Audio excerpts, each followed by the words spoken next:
नमस्कार, स्वागत है आपका आर्या न्यूज में। मैं हूं आपके साथ सुमन पाल। प्रधानमंत्री नरेंद्र मोदी आज यानी बुधवार को ही बजट और आत्मनिर्भर अर्थव्यवस्था पर विस्तार से बात करने के लिए देश भर के भारतीय जनता पार्टी के ही कार्यकर्ताओं को संबोधित करेंगे। उनका वर्चुअल कार्यक्रम सुबह 11 बजे शुरू होगा। भारतीय जनता पार्टी ने ही अपने लोकसभा सांसदों से ही बुधवार को दिल्ली के जनपथ रोड में मौजूद अंबेडकर सेंटर में ही मौजूद रहने के लिए कहा है और जहां बड़े पर्दे पर संबोधन का सीधा प्रसारण किया जाएगा। चूंकि उस दौरान राज्यसभा का सत्र होगा और इसलिए केवल लोकसभा सांसदों को अंबेडकर केंद्र में उपस्थित रहने के लिए कहा गया है। इसके अलावा देश भर में भी कई जगहों पर बड़ी स्क्रीनें लगाई गई हैं और ताकि प्रधानमंत्री का संबोधन पार्टी कार्यकर्ताओं द्वारा सुना जा सके। आपको बता दें कि प्रधानमंत्री ने बजट की तारीफ करते हुए मंगलवार को कहा कि यह अधिक बुनियादी ढांचे, अधिक निवेश और अधिक विकास और अधिक नौकरियों की नई संभावनाओं से भरा है। प्रधानमंत्री ने यह भी कहा कि आम लोगों की प्रतिक्रिया ने सत्तारूढ़ भाजपा को उनकी सेवा करने का एक नया संकल्प दिया है। और इस दौरान पीएम मोदी ने कहा कि हिमाचल, उत्तराखंड, जम्मू कश्मीर, नॉर्थ ईस्ट क्षेत्रों के लिए पहली बार देश में पर्वतमाला योजना शुरू की जा रही है और यह योजना पहाड़ों पर ट्रांसपोर्टेशन के लिए भी आधुनिक व्यवस्था का निर्माण करेगी। देश के करोड़ों लोगों की आस्था का ध्यान रखते हुए मां गंगा की सफाई के साथ साथ किसानों के लिए महत्वपूर्ण कदम उठाया गया है।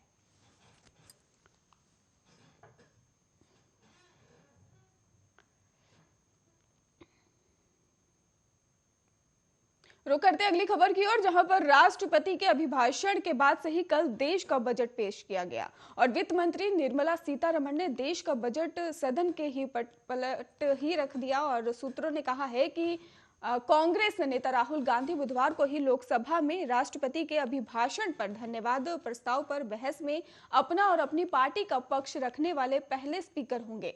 सूत्रों के अनुसार लोकसभा में धन्यवाद प्रस्ताव के दौरान ही विपक्षी दलों को राष्ट्रपति के अभिभाषण पर अपना जवाब देने के लिए ही 12 घंटे का समय दिया गया है। कांग्रेस को विपक्षी दलों के कुल 12 घंटों में से 1 घंटा आवंटित किया गया है और सूत्रों के हवाले से खबर है कि राहुल गांधी विपक्षी दलों की ओर से बहस की शुरुआत करेंगे, क्योंकि कांग्रेस सबसे बड़ी विपक्षी पार्टी होने के नाते बोलने का पहला मौका देगी। सूत्र ने कहा है कि वो राष्ट्रपति के अभिभाषण बजट पर बोलेंगे और अपने संबोधन में ही स्पाईवेयर सॉफ्टवेयर पेगासस का ही मुद्दा उठाएंगे। और इस बीच ही कांग्रेस पार्टी ने भी युवा कांग्रेस कार्यकर्ताओं से संसद के बाहर विरोध प्रदर्शन करने और पेगासस का मुद्दा उठाने को कहा है। और इससे पहले जब पत्रकारों ने राहुल गांधी से बजट और राष्ट्रपति के अभिभाषण पर टिप्पणी मांगी तो उन्होंने कहा कि वो पहले सदन में ही बोलेंगे।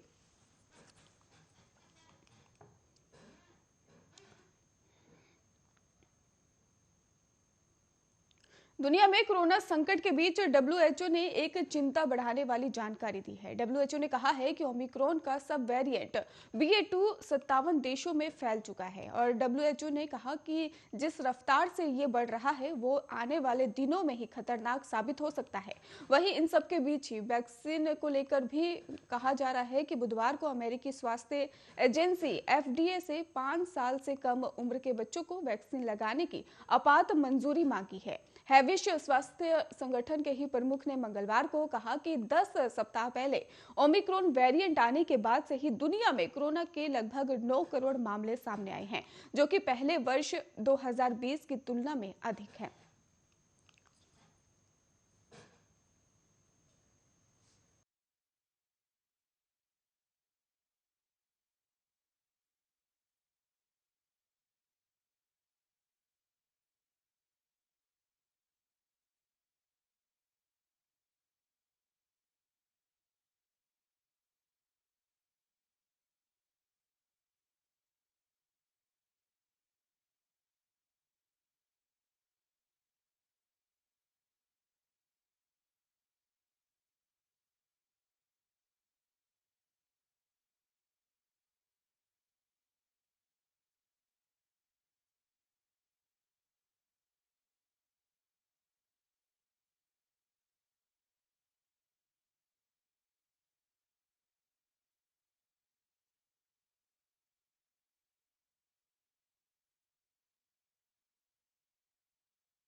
रह सकता है। मध्य प्रदेश के भोपाल में आज का न्यूनतम तापमान 12 डिग्री सेल्सियस और अधिकतम तापमान 28 डिग्री सेल्सियस रहने का अनुमान है।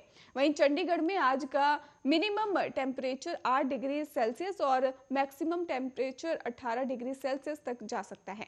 कल और परसों चंडीगढ़ में भी बारिश हो सकती है, जबकि आज बादल छाए रहेंगे। वहीं उत्तराखंड की राजधानी देहरादून की बात की जाए तो यहाँ आज न्यूनतम तापमान 5 डिग्री सेल्सियस रहेगा और अधिकतम तापमान 22 डिग्री तक रहेगा। और इसके साथ ही आसमान में बादल छाए रहेंगे और राजस्थान के जयपुर शहर का न्यूनतम तापमान 10 डिग्री सेल्सियस और अधिकतम तापमान 25 डिग्री तक जाने की उम्मीद जताई जा रही है।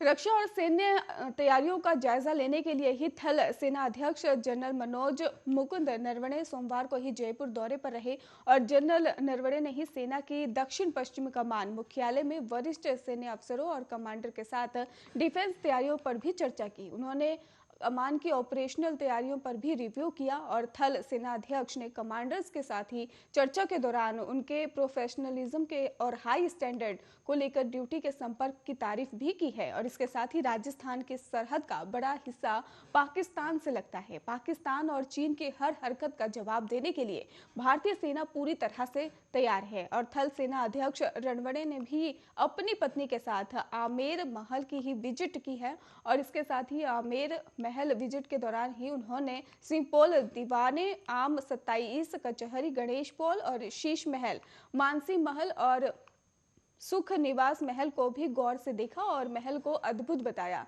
जनरल नरवणे ने करीब 1 घंटे तक ही आमेर महल परिसर से रुके और उनके साथ ही सेना के सीनियर अफसर भी वहां पर मौजूद रहे।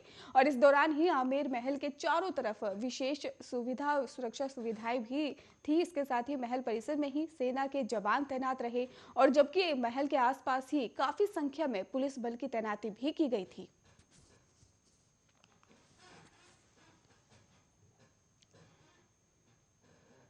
प्रदेश भर में ही आज से कोरोना की पाबंदियों में छूट की गाइडलाइन के प्रावधान स्कूलों पर लागू हो गए हैं। प्रदेश भर में ही शहरी क्षेत्रों में आज से 10वीं से ही 12वीं तक के स्कूल जो है वो खुल गए हैं और 21 दिन बाद इन कक्षाओं के बच्चों को ऑफलाइन स्टडी शुरू हुई है। 10 फरवरी से ही छठी क्लास से 9वीं तक के स्कूल खुलेंगे ये कहा जा रहा था और ग्रामीण क्षेत्रों के ही स्कूल पहले से ही चालू है। अब आज आपको बता दें कि शहरी क्षेत्रों के स्कूलों में भी ऑफलाइन कक्षाएं शुरू हो गई हैं और 9 जनवरी को ही सरकार ने गाइडलाइन जारी कर शहरी क्षेत्रों के 12वीं तक के स्कूल बंद किए थे।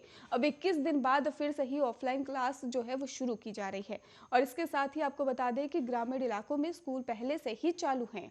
और इतना ही नहीं, हर संस्था फर्म दुकान के लिए अपने यहाँ काम करने वाले लोगों के वैक्सीन के बारे में सूचना बोर्ड पर पूरा ब्यौरा चस्पा करना ये भी अनिवार्य हो गया है। इसमें वैक्सीन के सिंगल और डबल डोज लगे कर्मचारियों की संख्या की अलग अलग जानकारी देनी होगी और कितने कर्मचारियों ने वैक्सीन नहीं लगवाई और इसका भी ब्यौरा देना होगा और ऐसा नहीं करने पर महामारी एक्ट में ही कार्रवाई होगी। आपको बता दें कि सरकार ने 31 जनवरी तक सबको वैक्सीन लगाने का टारगेट दिया था और पुरानी गाइडलाइन में भी बाजारों भीड़-भाड़ वाली जगहों पर जाने के लिए वैक्सीन लगानी जरूरी है और इसके साथ ही अगर नहीं होता है तो इस पर कार्रवाई भी होगी। और पहले सरकार ने 1 फरवरी से बिना वैक्सीन वालों पर सख्ती के आदेश भी दिए थे, लेकिन अब नरम रुख अपना लिया गया है और स्वास्थ्य मंत्री प्रसादी लाल मीणा ने बताया है कि वैक्सीन की दोनों डोज नहीं लगवाने वालों की जल्द ही समीक्षा कर कारण जाना जाएगा और कार्य योजना बनाकर उन्हें वैक्सीनेशन के लिए प्रेरित भी किया जाएगा। प्रदेश के ही 96.3% लोगों को कोरोना वैक्सीन की पहली और 80.3% लोगों को दोनों डोज लगाई जा चुकी है।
आपको बता दें कि मायावती लगातार प्रदर्शन करने माफ कीजिए, मायावती आज से ही रैली करेंगी और रायबरेली सलोन से ही सुरक्षित इंजीनियर स्वाति सिंह कठोरिया रहेंगी और इसके साथ ही दूसरे नंबर पर अमेठी तिलोई हरिवंश कुमार दुबे और तीसरे नंबर पर।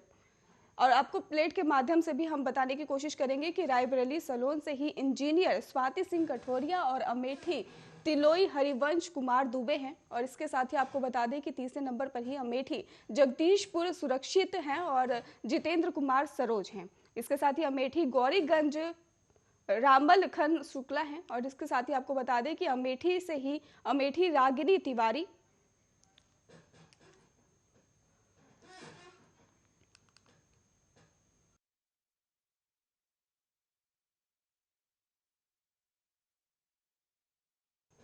रीट पेपर लीक को लेकर ही अखिल भारतीय विद्यार्थी परिषद ने ही सोमवार को ही रीट कार्यालय पहुंचकर विरोध जताया है और इसके साथ ही प्रदर्शन को देखते हुए ही पुलिस की ओर से कड़े बंदोबस्त किए गए हैं।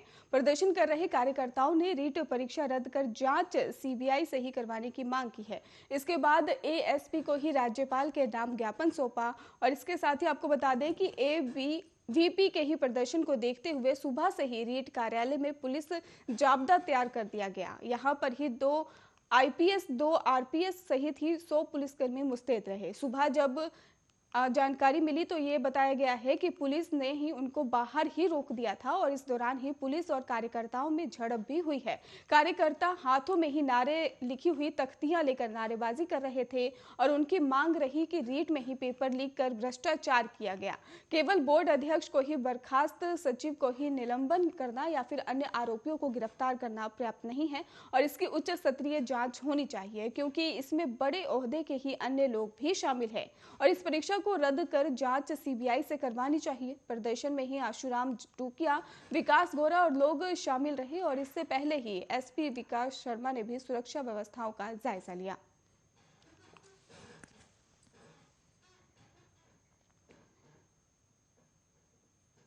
वहीं शिमला बाईपास रोड पर ही ट्रैक्टर ट्रॉली और मोटरसाइकिल की टक्कर में युवक की मौत हो गई है। युवक बहन के साथ मोटरसाइकिल से जा रहा था। हादसे में मारा गया युवक 2 बहनों का अकेला भाई था और पुलिस ने ही ट्रैक्टर चालक को हिरासत में ले लिया है। हादसा शिमला बाईपास में मौजूद आसन नदी के पलवल पुल के पास हुआ है और युवक की पहचान अनूप पाठक निवासी पलवल के रूप में हुई है। रविवार सुबह करीब 8 बजे अनूप बहन अनु के ही साथ नया गांव जा रहा था। सुबह बहुत घना कोहरा था। सामने से ही गन्ने से लदी एक ट्रैक्टर ट्रॉली आ रही थी और माना जा रहा है कि कोहरे के कारण उसे ट्रॉली नहीं दिखी और दोनों की आमने सामने टक्कर हो गई। हादसे में ही अनूप और अनु पूरी तरह से घायल हो गए और दोनों को अस्पताल पहुंचाया गया, जहां डॉक्टरों ने अनूप को ही मृत घोषित कर दिया। इंस्पेक्टर पटेल नगर रविंदर यादव ने बताया है कि अनु की हालत गंभीर बताई जा रही है और हादसे के बाद चालक को ही हिरासत में ले लिया गया है। ट्रैक्टर चालक का नाम आनंद बताया जा रहा है, जो कि इस्लामाबाद थाना बड्डापुर के ही बिजनौर का रहने वाला बताया जा रहा है।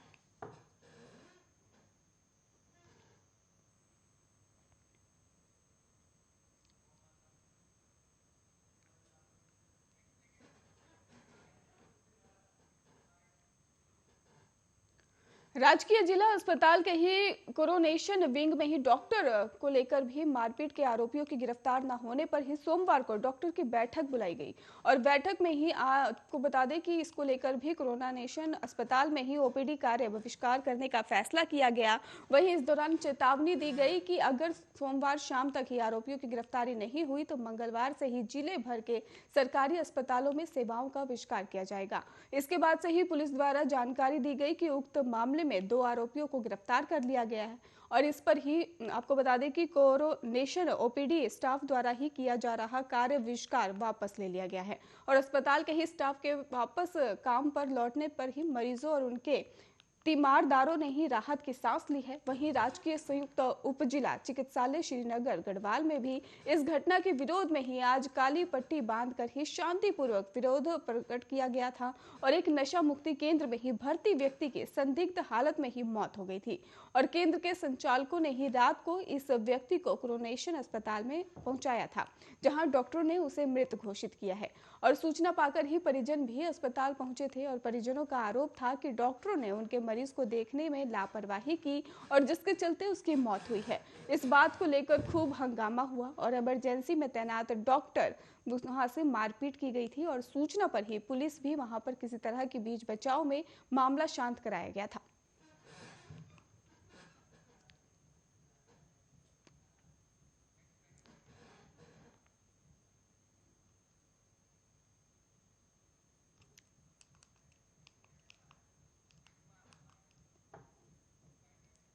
उत्तर प्रदेश में ही चुनावी दंगल आगाज हुआ है और सभी पार्टियों ने अपनी प्रतिद्वंदी मैदान में ही लगभग उतर आए हैं।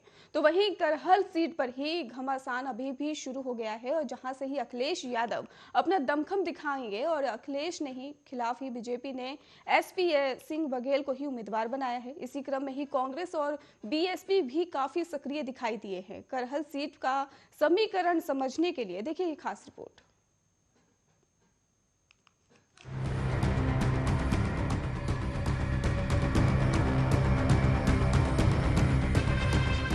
मैनपुरी की करहल विधानसभा सीट समाजवादी पार्टी के लिए काफी महत्व रखती है। तो वहीं अब भारतीय जनता पार्टी ने अखिलेश यादव के खिलाफ करहल सीट से एसपी सिंह बघेल को उम्मीदवार बनाया है और जिन्हें लेकर सियासी गलियारों में सुगबुगाहट तेज हो गई है। दरअसल एसपी सिंह बघेल कभी मुलायम सिंह यादव के सुरक्षा अधिकारी हुआ करते थे और इसके अलावा वो यूपी सरकार में मंत्री भी रह चुके हैं और अब अखिलेश के पर्चा दाखिल करने के बाद एसपी सिंह बघेल भी नॉमिनेशन भरने कलेक्टरेट कार्यालय पहुंच गए। और वहीं आपको बता दें कि इससे पहले अखिलेश यादव ने करहल सीट से पर्चा भरा और इस दौरान उनसे जब बीजेपी उम्मीदवार को लेकर सवाल पूछा गया तो उन्होंने कहा बीजेपी किसी को भी सीट से टिकट देगी वो हार जाएगा। तो वहीं इसके अलावा आपको बता दें कि एसपी बघेल 3 बार सांसद रह चुके हैं और उन्हें सपा से निष्कासित कर दिया गया था। बघेल इसके बाद बसपा से 2009 और 2014 में चुनाव लड़े जहां उन्हें हार का सामना करना पड़ा। बघेल राज्यसभा से सांसद भी रहे हैं और बघेल 2015 में बीजेपी में आ गए और 2017 में बघेल बीजेपी की टिकट पर टुंडला से विधायक बने और उन्हें राज्य सरकार में मंत्री भी बनाया गया। हालांकि 2019 में उन्हें आगरा से प्रत्याशी बनाया गया। यह चुनाव में उन्होंने जीत हासिल की और बाद में सरकार ने उन्हें केंद्रीय मंत्री बना दिया गया। बहरहाल ये कहना गलत नहीं होगा कि उत्तर प्रदेश विधानसभा चुनाव 2022 में अखिलेश यादव का मैनपुरी से नामांकन और चुनाव लड़ना काफी दिलचस्प होता जा रहा है। समाजवादी पार्टी प्रमुख अखिलेश यादव पहली बार विधानसभा चुनाव लड़ने जा रहे हैं और उधर कभी अखिलेश यादव का साथ देने वाली बसपा सुप्रीमो मायावती ने भी उनके खिलाफ अपना उम्मीदवार घोषित किया है। और इसी क्रम में कांग्रेस आम आदमी पार्टी से भी अखिलेश यादव को लगातार चुनौती मिल रही है और ऐसा लग रहा है कि यूपी में सभी राजनीतिक दल अखिलेश यादव का पहला विधानसभा चुनाव जीतना मुश्किल बनाने वाले हैं। अब बीजेपी ने अखिलेश यादव को सरप्राइज देते हुए उनके खिलाफ करहल विधानसभा सीट पर केंद्रीय मंत्री एसपी सिंह बघेल को मैदान में उतार दिया और सोमवार को अचानक एसपी सिंह बघेल मैनपुरी कलेक्टरेट पहुंच गए और नामांकन किया। और बात अगर बीएसपी की करें तो बसपा सुप्रीमो मायावती ने अखिलेश यादव के खिलाफ करहल सीट से कुलदीप नारायण को उम्मीदवार बनाया है और कुलदीप नारायण पिछले 25 सालों से बसपा से जुड़े हैं, जो कि 7 साल तक मैनपुरी के बसपा से जिला अध्यक्ष भी रह चुके हैं। और इतना ही नहीं, कुलदीप 2007 में जिला पंचायत सदस्य भी बने थे और फिलहाल आगरा मंडल के कोऑर्डिनेटर हैं और इन्हें मायावती का विश्वसनीय माना जाता है। और अब बारी आती है कांग्रेस की, तो कांग्रेस ने अखिलेश यादव के खिलाफ ज्ञानवती यादव को उम्मीदवार घोषित किया है और ज्ञानवती कांग्रेस की महिला विंग में प्रदेश महासचिव और उपाध्यक्ष के पद पर भी रह चुकी हैं। ज्ञानवती यादव करहल विधानसभा क्षेत्र की रहने वाली है और हाल में पार्टी के अंदर ही उनका अमेठी का होने की बात कहकर विरोध किया गया। और साथ ही दूसरी तरफ आम आदमी पार्टी ने भी सपा के गढ़ करहल से रामबाबू सिंघानिया को उम्मीदवार बनाया है और अखिलेश को चुनौती दी है। गौरतलब है कि इस सीट पर घमासान मुकाबला होने वाला है और जीत किसके खाते में आएगी ये जल्द ही सबके सामने आ जाएगा। पर उससे पहले ये देखना जरूर दिलचस्प होगा कि आखिर अखिलेश यादव सपा का गढ़ कहे जाने वाली सीट पर अपनी साख कायम रख पाते हैं या नहीं। Bureau report, Arya news.